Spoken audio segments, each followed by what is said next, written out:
A, 4, 7 is the vertex of the triangle ABC. Vector BA is 5 on 3 and vector AC is 4 on -3. A, find the coordinate of B and C, and B, if M is the midpoint of the line BC, find the vector AM. So let us try to put down the data, what we know so far. First, we know the point A. So let me write the point A in a column form. So we have this A, and also we are given the vector BA, that is from B to A. The vector BA is also 5, 3. And the third thing is that we are given the vector AC. Okay, and that is 4, -3. Now, the first thing I want to say here is that know the difference between the point and the vector here. Of course, this point A, with respect to the origin, can be written as the vector OA. Now, let me try to draw the Cartesian plane and try to explain what I mean by all this. Now, let this be the X and Y axis, that is the Cartesian plane. Now, let me put the point A here. It is 4, 7, so let me just indicate some coordinates here. So we have 4, 7 here. So the point A is located somewhere here. So point A is 4, 7. Okay. Now, there is just a point in the XY plane, and let this be the origin O. Okay, now I can connect a line from O to the point A. So when I move from O to A, I am moving between 2 points, and this O is the origin.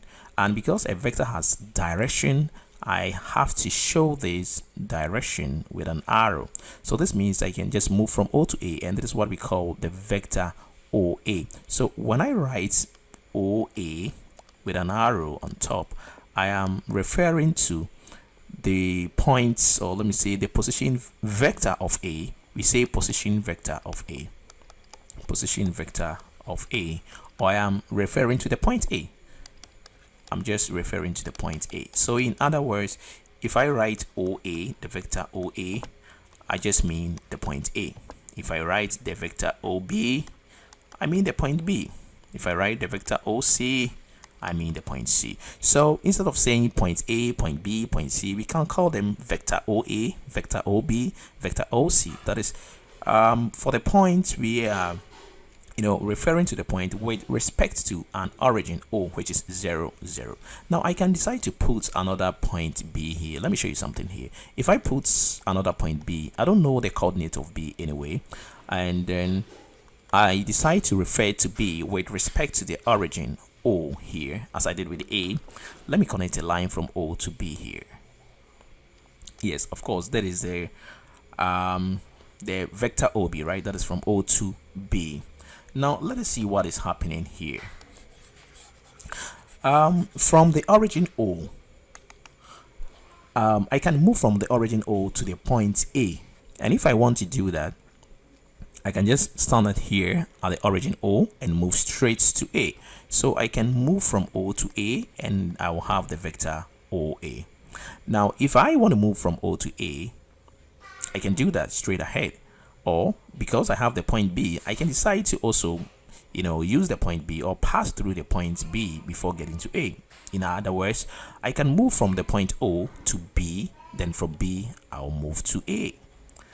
I have still gone to the point or reached the point A from O, so I can move from O to A straight, and this is equivalent to also moving from O to B first, then from B, and from B I will move to A. So from B to A, so that is BA. Okay, so what I'm trying to say here is that a single vector can also be resolved in terms of two, or the sum of two vectors here. Okay, so it's pretty simple. It's just like, say, having these two. If I happen to have 3 points here, say point A, B, C here, all right, point A, B, C, and I want to move from A to B. If I want to move from point A to point B, this is called vector AB, because I am moving from A to B. Now, I can move from A to B straight, but if I have another vector, say C, I can decide to pass through the point C before going to the B. So from A to C, then from C to B, I have been able to move from A to B, but I passed through C first. So what I'm trying to say is that I can decide to go straight from A to B, and that is equivalent to moving from A to C. Then from C, I'm going to B.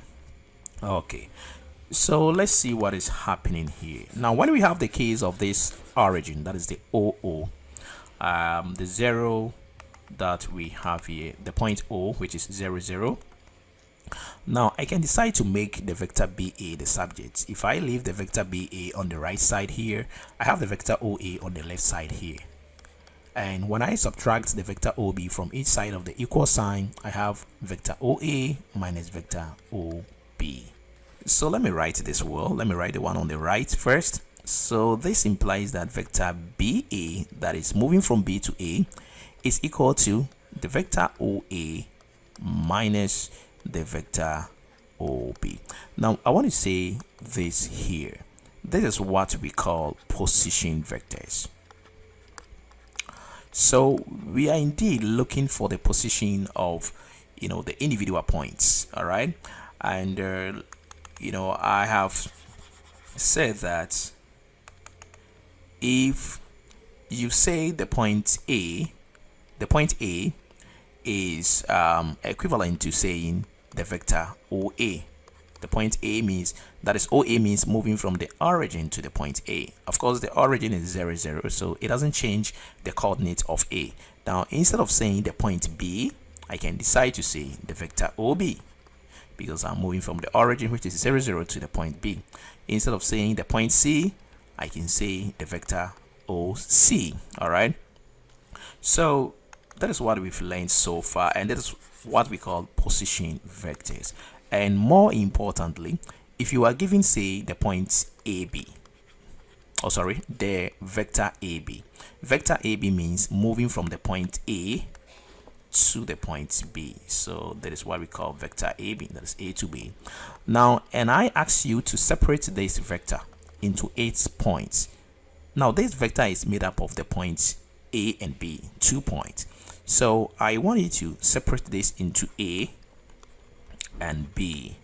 So how do you do this? If you look at the equation that we have here, that is, anytime that you are given any vector and you want to separate it into 8 individual points. Mind you, I said the vector OA is equivalent to the point A.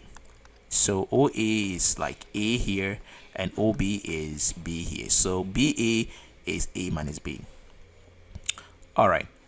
So to separate this, the vector AB into 8 individual points, we take the second point, that is the point behind the first one, and so we write the point B. We don't write the point A here, it is AB, but when we are separating the points, we write the one behind first. So we say the point B minus the point A. So that is what it means here. That is what we call position vectors. So we subtract the preceding point from the succeeding one, but we don't just say the point B, because we are dealing with vectors.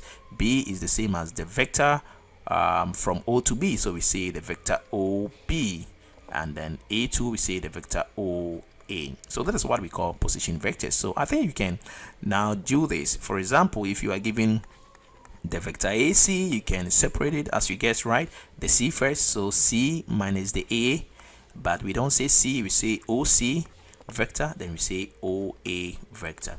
And if you are given, say, the vector let me say KT, the vector KT, the T is the second point, so the second point comes first, T minus the K, but we don't just say T, so we say the vector OT and we say the vector OK. So we have learned something now, and that is what we call position vectors. If you forget about position vectors, one thing that you can use to remind yourself of position vectors is the letter O, position vectors.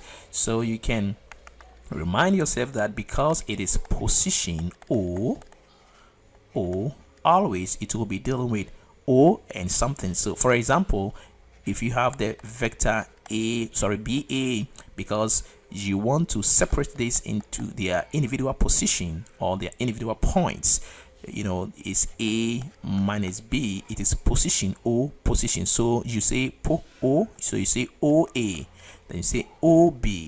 So the idea, the OO should give you the idea that you are dealing with what we call position vectors. All right, so let's get to work and solve the question that we have here. Now, always I say in mathematics, I tell my students that if you have been given a question, you have to ask yourself what you have been given to solve that question. If you look at what we have here, we have been given a 0.47. That is just a single point. And if you remember very well, this point is the same as writing the vector OA, because I said A is the same as OA, that is from the origin. So we could have also written vector OA equals 47, and that will be the same thing as the point A.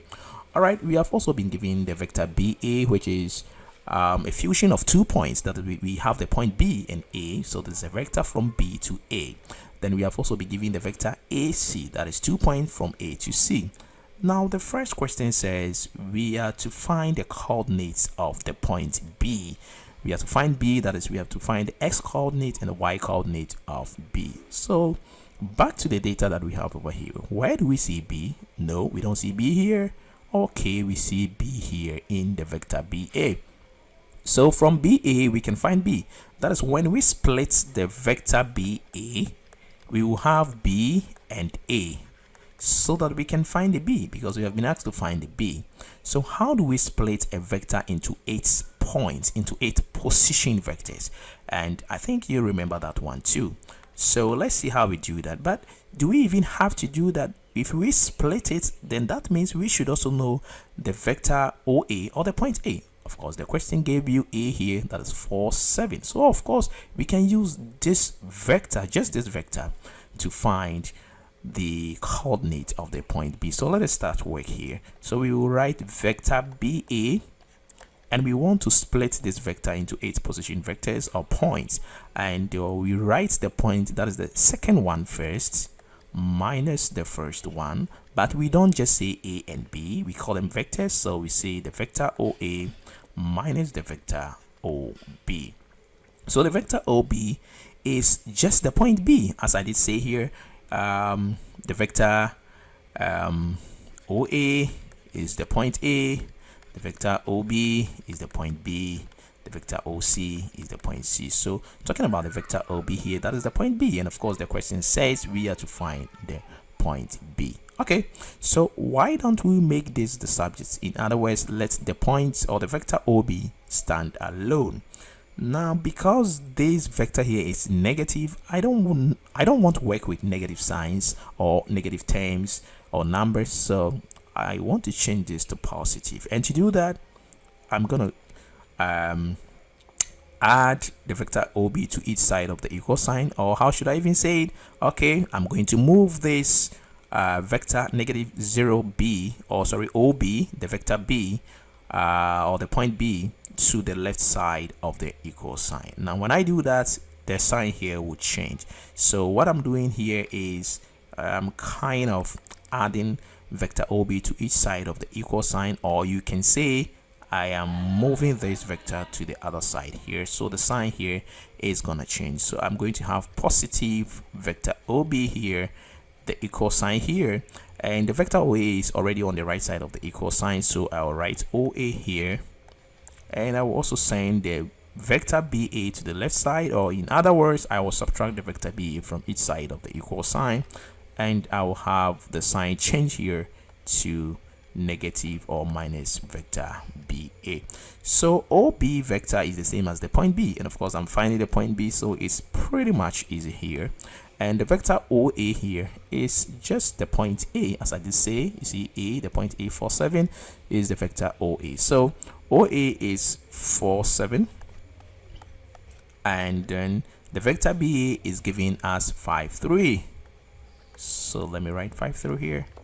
Okay, so this means the vector OB equals 4 minus 5. So you subtract the x coordinate and you subtract the y coordinate. You know, the x coordinate here, the top ones here, we have 4 on the left and 5 on the right. So we have 4 minus 5. If you subtract 5 from 4, you are going to get negative 1. And if you subtract 3 from 7, that is 7 minus 3, you are going to get 4. So therefore we can write the vector OB as, we can write B and write negative 1 comma 4, because the point B is the same as the vector OB. All right, so we're done with the coordinates of the point B. So we move on to the coordinates of the point C. All right, so how do you find the coordinate of the point C? If you look at the data that we have so far, we have been able to find the coordinate of B, but C is found somewhere. Yeah, C is here, the vector AC. And then we can split the vector AC into its constituent points, that is the A and C. And of course, we know A as 4, 7, so that will not be difficult. So it follows a similar approach to the one that we just did. So I'm going to write vector AC is equal to, and I'm going to split this into 8 individual points using the idea of position vectors. So the second one, C, the point C is the same as the vector OC minus the vector OA. All right, and because I'm looking for the point C, in other words, the vector OC, I'll make it the subject. So there is the vector OC, or the point C. There is AC here, vector AC. And when I send this negative OA to the left side, or when I add vector OA to each side of the equal sign, I have this vector OA changed to positive here. So I have plus vector OA here. So let me write this vector OC first, and then I will have the AC vector plus the OA vector here. Okay, so OC vector is the same as the point C, and what is AC vector? AC is 4, negative 3. So I have 4, negative 3 plus, and what is the point A? I was given the point A as 4, 7, and that is here. A, the point A is the same as the vector OA, so I have 4, 7. So I have to add the S coordinates. The S coordinate here, we have 4 and 4, so I have 4 plus 4, and that gives me 8. And I add the Y coordinates. The Y coordinates here, I have negative 3 plus 7. So negative 3 plus 7 is equivalent to 7, positive 7 minus 3. So this gives you 4, and this gives you 4. So negative 3 plus 7 is positive 4. So I can write the point C, which is the same as the vector OC, as 8, 4. So this is how to solve this question. And we move on to the point B, which says that if M is the midpoint of the line BC, find the vector AM. Alright, so let us try to understand this question here. We are talking about midpoint, we are talking about a line. So you see BC and you see a bar on it, that is the line BC. So let me have the point B here and then put the point C here. Okay, so I will connect this with a line.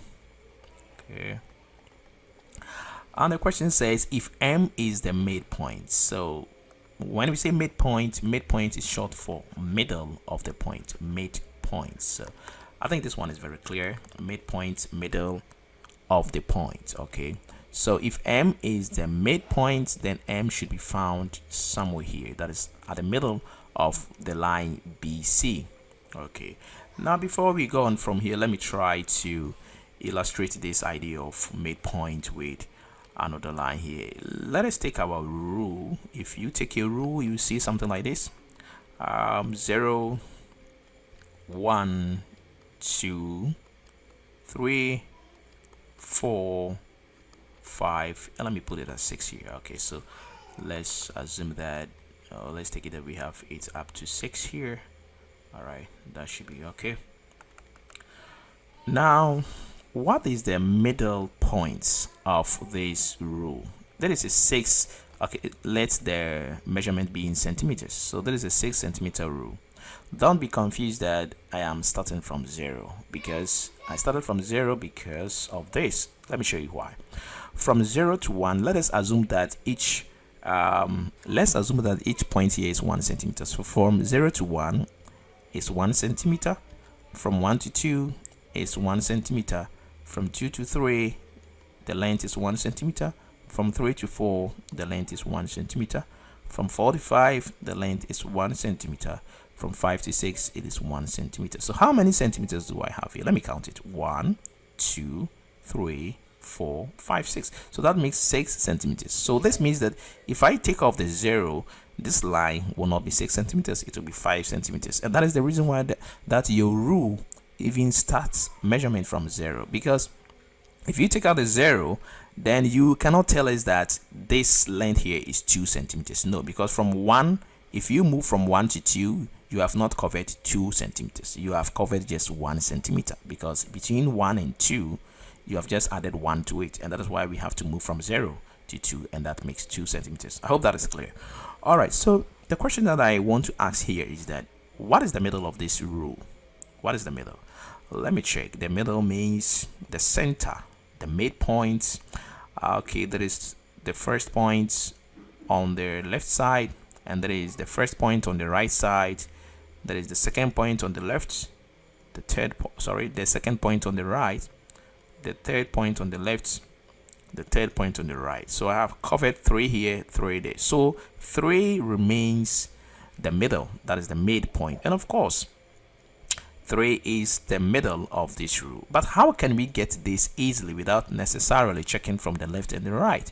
You have to take the extreme points. If you look at the left, we have 0 here. So you take the 0, and if you look at the right, we have 6 here. You take the 6. Then you add these 2 extreme points and you divide by 2, because you want to divide it into 2. You want to find the middle. So you are dividing the thing into 2. All right, so you add 0 to 6, you get 6, you divide by 2, you get 3. So what I'm trying to tell you is that the idea of midpoints here, from the question you have been asked that, or you have been told that there is a line called BC, and there is a certain point M which is at the middle of the line BC, and you are asked to find the coordinates of this midpoint. So the idea of the midpoint is that you take the points at these at the extremes of these lines, you add them, then you divide by 2.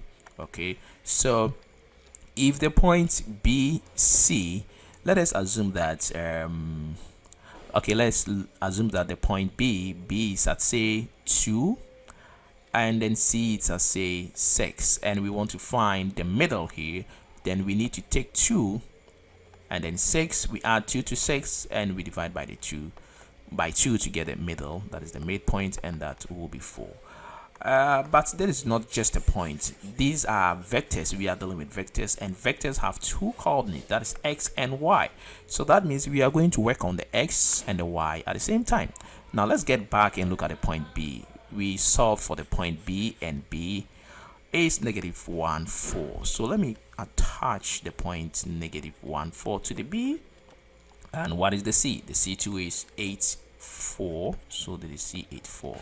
So if we are going to find the midpoints, so the midpoints, let me write something, midpoints, which is of course the point M, is equal to, I have to add these 2 points, but these are vectors, so let me write them in column form. The first is B, that is -1, 4.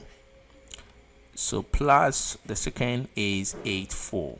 So I am adding these points, all right, and because I'm finding the middle, I have to divide all by 2. So that's how it's going to be. Okay, you can write it this way, or you can decide to write it this way. You can write it as half multiplied by -1, 4 plus 8. Oh, sorry, did I bring her? Okay, sorry, my bad. You know, we don't divide, it makes it one number, so 8 on 4, sorry.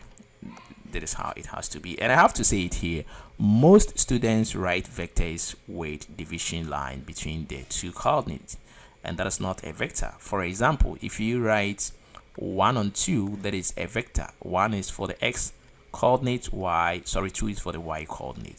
But when you do this 1 divided by 2, there is no more a vector. That is just a number, because half, 1 out of 2, is a single number, which is 0.5. And a vector has, a vector in 2 plane, or let me say xy plane, has 2 coordinates. It has to have the x coordinate and that of the y coordinate. So when you write vectors, please don't bring these bars. Now, many students have problems with this. When we divide by 2, they are okay, but when we multiply by half, they have problem with this. Let me try to throw a little bit of light on that. A little bit of algebra here. If I write x divided by 2, or should I even use a number here? Let me use a number instead of a variable. If I write 8 divided by 2, what is it? 8 divided by 2 means, let me say, 2 people sharing 8, say oranges or anything. I can write this, that is the same as writing half times 8, because half of 8, when you divide 8 by 2, you get 4, isn't it? Yes, it is. And when you take half of 8 too, you get 4. That is the same thing here. Now here we are not writing 2 times 8, we are rather writing half times 8, because the 2 is a denominator, it is under the bar. Now when you bring the 2 out, it's something like factorizing out. If you bring the 2 out, if you have something like, say, x plus y out of 2, and you want to factorize the 2 out, bring the 2 out. If you bring the 2 out this way, you should understand that the 2 isn't a numerator. The 2 is below the bar. So when you write 2, you have changed the question, because the 2 here was under the bar. So when you even bring it out, it should be under the bar. And the number here should be 1, because there is nothing over there. So the same thing here, the 2 here was under the bar. So we couldn't have brought the 2 out and just put 2 here, no. Because it is a denominator, it has to be under the bar still. So we have 1 out of 2. So if you do it this way, you are surely going to get the same answer. You could have also left it this way and solve it. So I'm going to look at the one in brackets, then after that I'll multiply by half. If you look at the ones in brackets, looking at the x coordinate here, we have -1 and we have 8. -1 plus 8 is like saying 8 minus 1. You can also interpret it as we do say always. If I am owing 1 and I have 8 cedis and I pay the 1, I get my 7 cedis. So -1 plus 8 is 7. So that is 7. And then 4 plus 4 is 8. Now the half is still attached to this. Now that is very interesting. If you look at these two here, half is a number, it's a scalar. It's a number, it's a scalar. When we say a scalar is a number, it has just magnitude, no direction, it is not a vector. Now 7/8 is a vector. It has two numbers. 1 out of 2 is just one number, but 7 on 8, these are two numbers. Okay, so what this means is that we have a number multiplying a vector, that is the number half, and it is multiplying the vector 7/8. The vector has two parts, so you cannot multiply one part and leave the other. The vector has two parts, x and y. So to do this, this number half has to multiply the x part of the vector, and that number must do the same thing to the y part of the vector. So that is what we have to get here. So half times 7, then we have 7 out of 2. Then half times 8, half of 8 is 4, right? So this will be the middle of the points. So the point M will be 7 out of 2, which is one number, comma, then we have 4. Be very careful when we have that bar, that makes it one number. All right, so we have 7 out of 2, 4. Or when we change this to decimal, you can say 3.54. So we know the M, and that is pretty simple. But we are not done yet, because the question says we are to find a certain vector, not just the point M, but find the vector AM. So now that we know M, we can find AM. All right, so what is AM? Let's look at AM. So vector AM, if we want to find AM, how do we find AM? Do we know A? Yes, we know A. From the question, we know A as 4, 7. Okay. And do we know M? Yes, we just got to know M. That is 7 on 2, 4, or 3.54 here. So we can find AM by considering the individual points. In other words, back to position vectors.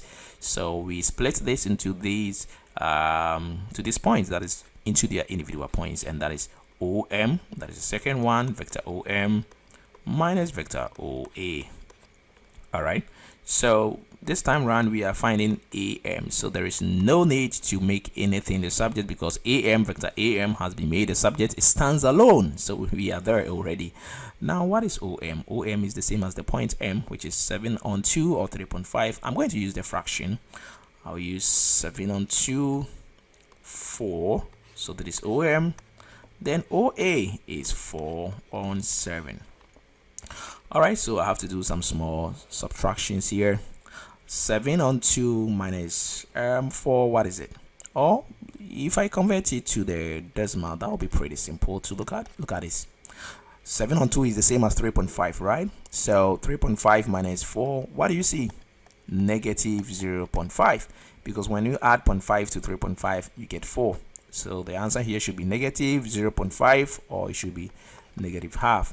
If you still want to go this way, you can do it. 7 out of 2 minus 4, you find, 4 is the same as 4 out of 1. You find your LCM. 2 and 1 is 2. 2 here, 1. 1 times 7, 7. Minus 1 here, 2. 2 times 4, 8. If you subtract 8 from 7, you get negative 1 out of 2. And you are there again. Okay, so the top one, you have negative half. And the down, you have 4 minus 7. And that gives negative 3. So the vector AM, that is from A to the middle, is negative half, negative 3. And that is the final answer. Or we can write it as negative 0.5, negative 3. You are okay. So that is how we solve this question.